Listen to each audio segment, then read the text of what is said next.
Soit tu nous laisses entrer, soit on t'embarque direct.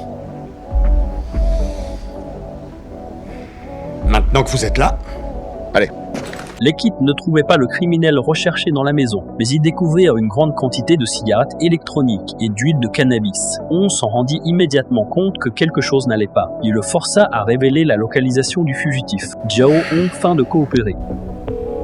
Salut Red, t'en es où? c'est bon mec, j'ai la voiture. Les flics sont là, jette le portable, te frotte pas. Ça, c'est pas cool, Red. Après avoir conduit Yao Hong à la caserne de police, il restait toujours inflexible. On ne tenta pas de le forcer directement. Il prétendit que l'équipe avait déjà arrêté ses complices et que tous les complices avaient confessé. Dicken racontait le déroulement de l'arrestation de manière très réaliste. Les yeux de Yao Hong changèrent. On remarqua son agitation. Il fit semblant de se lever pour partir. Donna, elle a reçu une balle.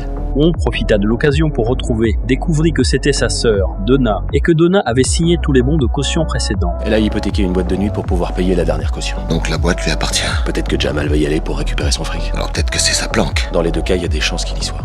Quand il se calma, il réalisa qu'il avait été trompé. On lui dit, c'est une technique qu'il avait apprise. Le criminel fut finalement appréhendé et enfermé dans le coffre d'une voiture. Hong savait que le criminel ne coopérerait pas. Il avait donc préparé les outils à l'avance. Finalement, il fut maîtrisé.